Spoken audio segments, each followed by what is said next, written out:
This week I'm up in Scotland in the M5, and to kick off this video I've decided just to go for a drive. I played some golf in a place called Callander just down the road, and there's one road that I've always wanted to just travel up. I've seen it coming out of Callander and thought I'd love to go up there, but I've just never done it. And look where it takes you. Literally Skyfall-esque stuff. We've got our river down there. There's absolutely no one around, no one on the road. I think there's a farmhouse just up there. And the road seems to just keep going. On Google Maps there's a nice bridge. I'm hoping to get some nice pictures from my Instagram. So, hopefully, next time you see me, I'll be there.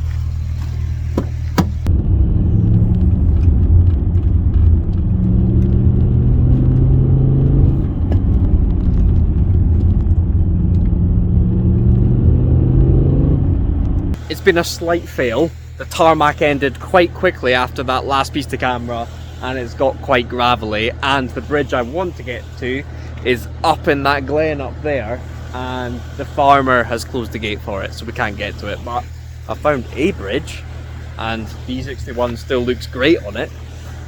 So never mind, back to Edinburgh and explaining why I'm up in Scotland.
The main reason I'm up here is because of this.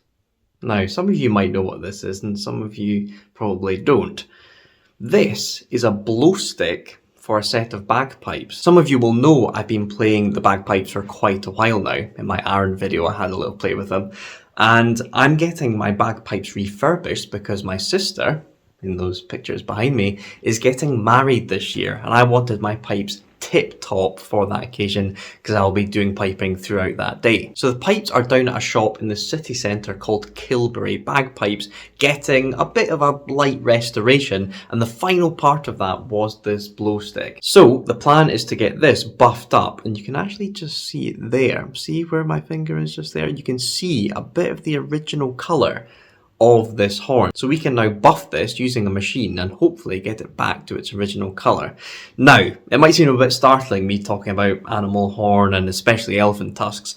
The pipes were made in the 1930s, and all pipes from that era used ivory mountings on them. So yes, it seems crazy nowadays that we're talking about ivory. I need to keep a certificate with the pipes at all times so that if whatever reason I get stopped, I can prove that they were made that long ago rather than being modern pipes and obviously incredibly illegal. Yep, it's not the nicest, but that's just the way bagpipes were made back in the day. So I'm going to head down to Kilbury Bagpipes and get this on the pipes. So everyone, welcome to Kilbury Bagpipes in the centre of Edinburgh, and through here is where everything happens. Hello Rory, how are you? How you doing? Very good, thank you. Can you tell everyone what your job title is? Because I imagine it's something quite cool. Yeah, so artisan bagpipe maker would be the full sort of That title. Sounds awesome. And the main thing with Kilbury is there are bagpipes made today that are mainly CNC machined. What happens here? Yeah, so all the pipes are made by hand, turned by hand. They're all using, traditional sort of methods, lathes, and from African blackwood. So it's a wee bit different from the sort of CNC, so everything's hand done. Okay, so in terms of a full set of bagpipes, how long does it take start to finish? I couple of days on a good run. See, that blows my mind. Yeah. 2 days. Yeah, so if everything goes well, if the wood behaves and Sure. machines behave, you know, things do go wrong, Yeah. you know, you're looking at 2-3 days maybe. Cool. And then I brought my pipes in to get refurbished. How's that been so far with Yeah, them? it's been alright. They weren't too bad. We've taken pretty good care of them. Good. So, yeah, we've got I think we've got new reeds in them, and just giving them a sort of rough tune and get them going. Cool. And then next step is to get you the blow stick. Yeah, so today is all about this. You guys have already seen this, and we're going to get that buffed up so it's nice and white. But the main thing with this for me was that it was too long, and it used to stick into the back of my mouth. It would almost hit the roof of my mouth compared to the original blow stick, the end of which is here. And you can see it's much smaller, and that used to suit me just fine. So the job today is putting that onto the stock that one's on, and then getting it on the pipes. So Rory, what is the first process in terms of starting that? Cool, yeah, so we have got our bit of wood, sort of roughly shaped, and now that we've worked out the size of it, basically just need to take it down to the right size. Sure. So this is a sort of comparison here just now, where I'm making it slightly bit longer, for Aesthetic reasons. Really, so this would yeah. be too stumpy. It'd be if we too just, too short. We'd have it way down. Yeah. It'd be the smallest bit of wood ever. Yes. Yeah. So need to take this down, and remembering to leave enough room for it to thread on, and then we need to get the original mount that we've salvaged off the old blow stick, fit it on, and then shape it is the next step. Cool. After that, Let's crack cool. on. We'll see how much you can hear over the machines.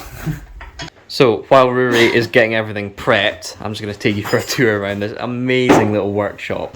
All these lathes and drills. These are the original cuts of wood that pretty much everything here originates from. So these are imitation ivory nowadays, obviously, and then this is all African blackwood. So every single bit on a set of pipes starts off as these cuboids of African blackwood, and then is developed into a full set of pipes. What I love about this place is the amount of shavings. I love it. Look at the floor here, just all the shavings of African blackwood and that imitation ivory, especially under here where Rui's working now. Absolutely phenomenal. Well, the fact of the matter is, you can say every single set of pipes that comes out of here is handmade in Edinburgh. It doesn't come much better than that. Yeah, exactly. So it's, you know, we're one of the last. There's now, I think we're down to 2 makers officially making it in Edinburgh.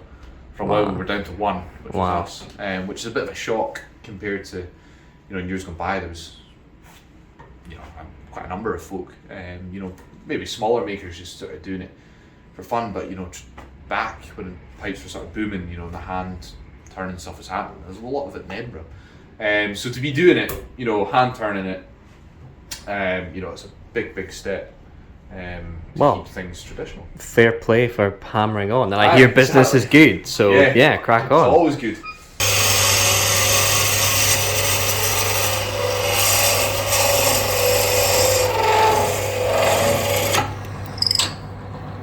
There we go.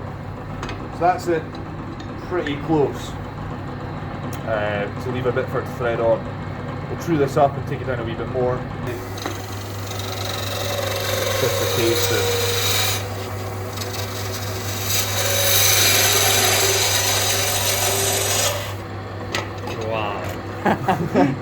It seems so extreme. we should end up with a correctly sized blow stick. Cool. All good?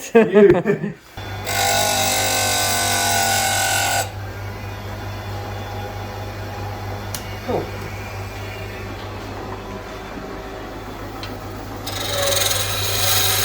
So kind of looking to get that shape, which it doesn't at the moment. Actually, I'll just form the shape so I can visualise it a bit better.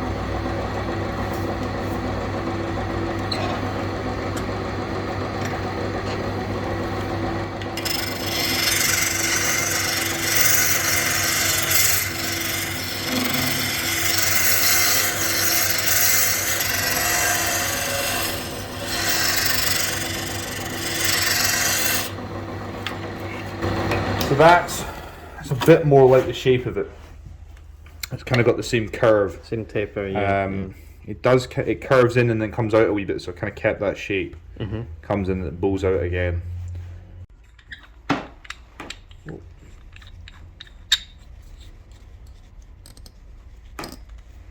Okay, cool. So now we're cutting the old pattern into this. Yeah, so we'll take some of the weight down, get rid of this, get this a bit narrower. And then I'll match up down to that mount there. Right. Oh, happy chisel. Getting nervous yet?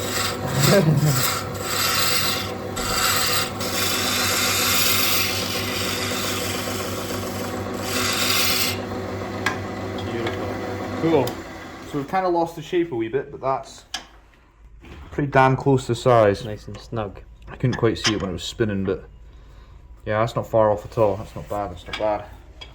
I was just waiting for a little flick of ivory to come off. So were you? You didn't see that. No, it's pretty damn close to size. I'm pretty happy with that. So I'll get it down a wee bit more. I want to get it bang on and do it right.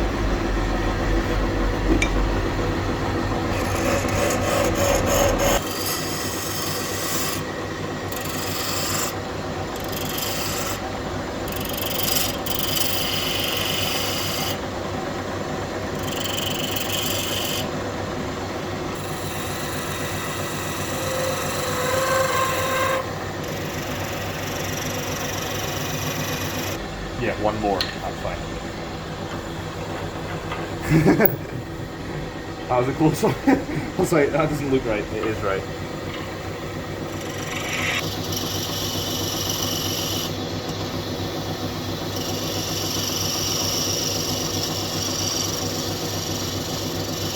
It's not bad. That is incredibly nice. Lovely. Aye. So we've got through a bunch of the process, and what have we found here, Rory? Da-da-da-da.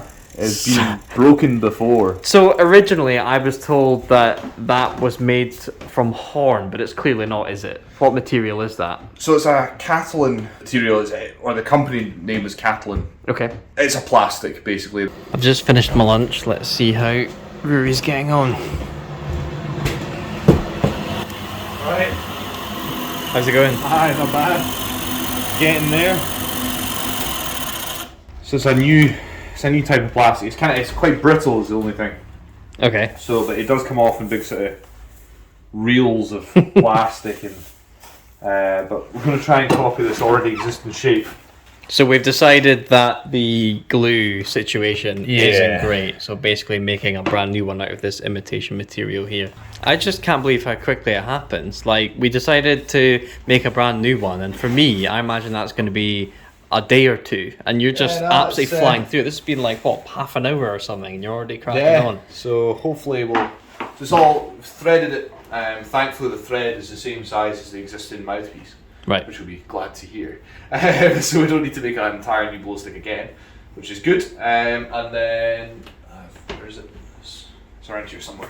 And then we'll get it done, sanded, buffed up, threaded, get the pipes going. Nice. And hopefully that'll be the last step. Cool. Cool.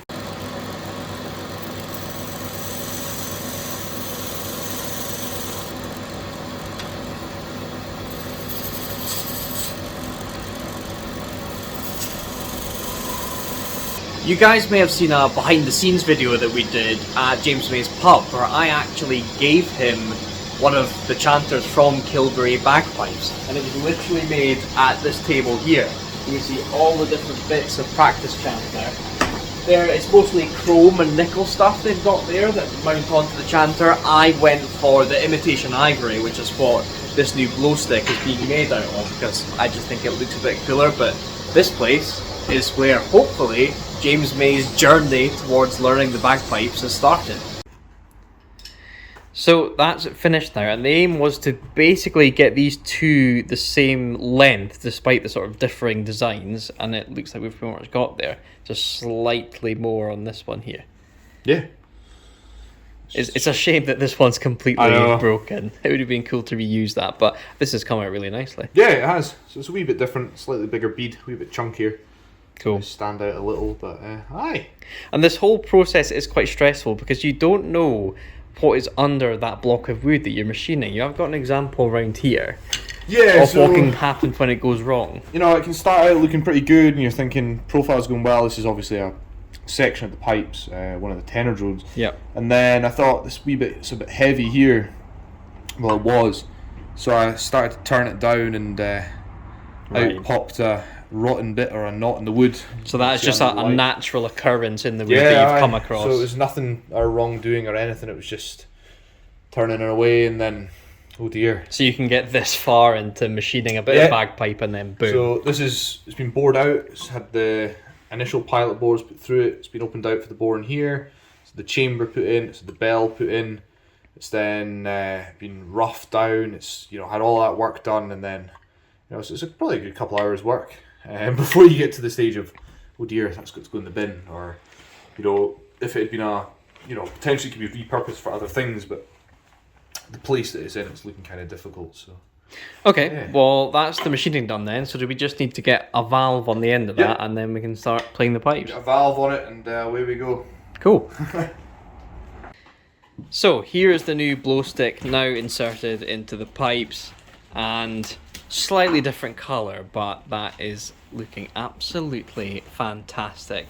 And Rory has cleaned up the pipes, given everything a nice polish.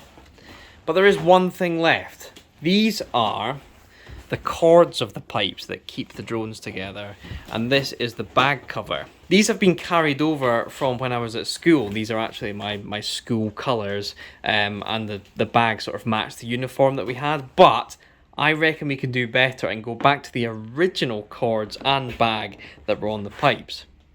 So, bag and cord being changed in 3, 2, 1. And there we have it. A sort of Irish green velvet bag cover that was originally on the pipes when I first got them from my granddad. And then these lovely silk tassels, which I just think will look amazing for Melissa's wedding.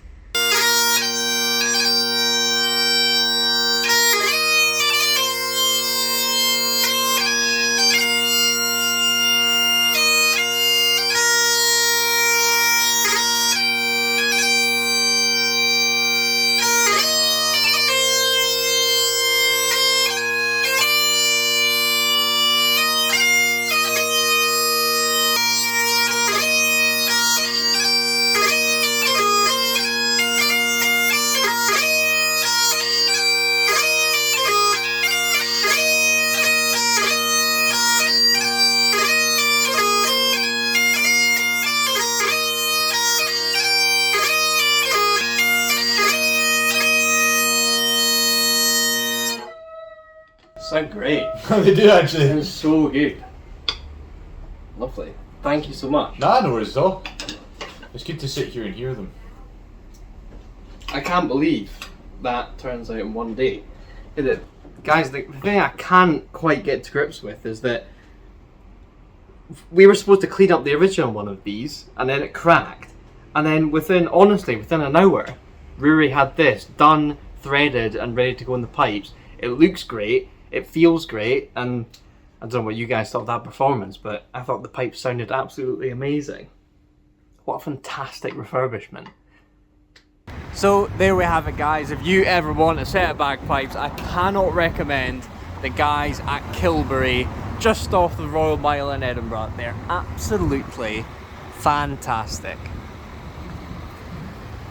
So it's a bit of a jump, guys, but now I'm back to work with the M5, and we are at Evolve Automotive, and over there, Eventuri. Now, if you know your BMWs, and you maybe follow other YouTubers that have BMWs, you will almost certainly know what goes on in this place. So the aim of today is to find out how much horsepower is still in my S85 V10 engine. It has felt really, really strong, and just the other day I was chasing Ben Collins, the ex-Stig, in his 911 Turbo 997, and it was absolutely on par with that, which has about 490, I think. So we're at Evolve. They've got a dyno just around the corner, and we're going to put it through its paces and see what it does. They have some insanely cool stuff around this garage. You guys may have seen it in the DriveTribe video. They've just bought, there it is there, a Z8. How good looking is that? We'll check it out in closer proximity later. What a stunning car. We've got a E92, we've got an E39 M5, we've got a couple more E92s here, we've got an E46 over there, and it's their Hurricane, which kind of stands out against all the BMWs. Oh, I forgot the Z3 M Coupe. Love the shape of that. And then something else we're getting around to today is fitting an Eventuri intake kit to the S85. So once we've put this on the dyno, we're then going to swap out the standard air boxes and replace them with these. How nice are these? Proper carbon fibre everywhere. And apparently, they sound amazing.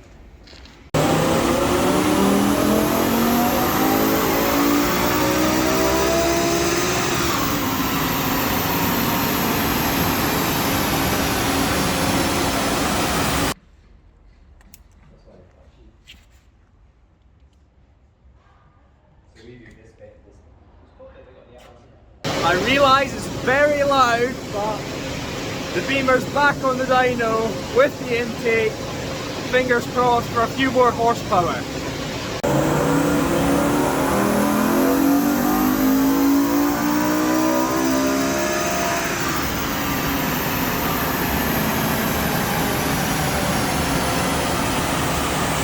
Apologies guys, this vlog has been all over the place, so I'm going to end it there. Bit of a weird one, Bagpipes and BMW M5s on dynos, but I'm going to end it with the M5 doing the job it's exactly supposed to do, apart from doing 200 miles an hour. Got a sofa in the back, moving out of London and doing the final bit so I can settle down in Bath. I've always wanted to do a tip run in a super estate and it's going to happen today. Thank you for watching and I'll see you again next time.